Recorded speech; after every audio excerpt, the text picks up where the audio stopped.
Hello guys, welcome back to our channel. So ఈరోజు మన recipe వచ్చేసి చికెన్ ఫ్రై అనమాట. సో సెమీ గ్రేవీతో ఈజీగా ఎంతో టేస్టీగా ఇంట్లో ఎలా చేసుకోవాలో ఈ వీడియోలో అయితే చూసేద్దాం. లాస్ట్ వరకు చూసేయండి. సో ఫస్ట్ అయితే నేను ఇక్కడ 1/2 kg చికెన్ అయితే తీసుకున్నాను. ఫుల్గా అయితే వాష్ చేసేసాను అనమాట. సో పసుపుతో, నేను యాక్చువల్లీ పసుపు అయితే ఇప్పుడు వేసుకోవట్లేదు ఎందుకంటే వాష్ చేశాను కదా.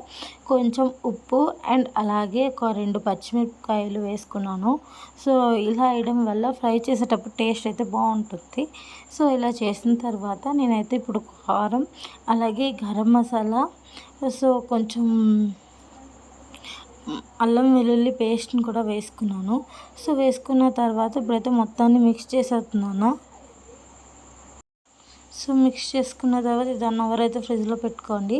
సో ఇప్పుడైతే మొత్తం హోల్ బిర్యానీ మసాలా అండ్ అలాగే ధనియాలను అయితే కొంచెం తీసుకోండి మసాలా కోసం అన్నమాట. అలాగే ధనియాలు తీసుకున్నాను కదా. సో ఇప్పుడైతే ఒక స్టవ్ పైన ఒక ప్యాన్ అయితే పెట్టుకోండి.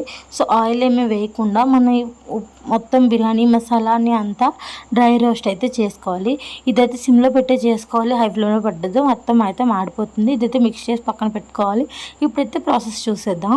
సో ఒక కళాయి అయితే తీసుకొని అందులో అయితే ఆయిల్ అయితే వేసుకొని ఫస్ట్ అయితే జీరా అయితే వేసుకోవాలి. అలాగే ఒక బౌల్తో ఉల్లిపాయలను కూడా వేసుకోవాలి.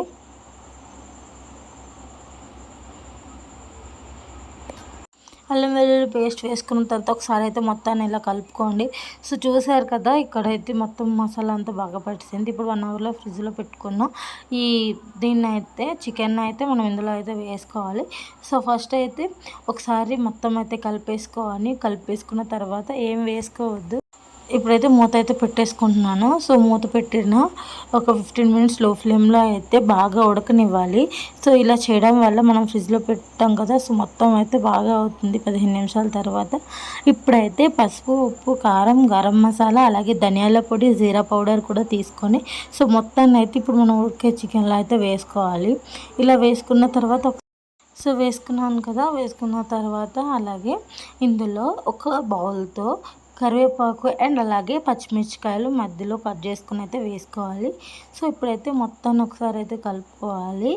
కలుపుకొని 10 నిమిషాలు ఉంచిన తర్వాత ఇప్పుడైతే నేను ఫస్ట్లో మీకు చెప్పాను కదా, మొత్తం ఉడికిన తర్వాతనే ఇది అయితే వేయాలి. కొంచెం కొత్తిమీర అయితే వేసుకొని మనం ఫస్ట్లో మిక్సీ చేసి పెట్టుకున్నాం కదా, ఆ మసాలాని కూడా ఇప్పుడైతే ఇందులో యాడ్ చేసుకోవాలి.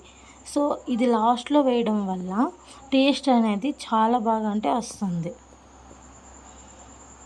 ఇప్పుడైతే కలుపుకొని మూత అయితే పెట్టుకోవాలి. లాస్ట్ ఇది అనమాట. సో ఇలా 10 నిమిషాలు ఉడికిన తర్వాత మనం ప్లేట్లోకి తీసుకుని తింటే ముక్క కూడా చక్కగా ఉడికిపోతుంది అనమాట. సో ఎటువంటి గట్టిగా ఏం లేకుండా కూడా ఉంటుంది. మీకు ఎంతమందికి నచ్చిందో నాకు కామెంట్ చేయండి. అలాగే మన ఛానల్ని ఫస్ట్ టైం చూస్తున్నట్లయితే సబ్స్క్రైబ్ చేసుకోండి. అలాగే ఈ రెసిపీ మీకు నచ్చితే కామెంట్ చేయండి అండ్ మీరు కూడా ఒకసారి ట్రై చేయండి. ఎలా వచ్చిందో కూడా నాతో షేర్ చేసుకోండి. Thank you for watching.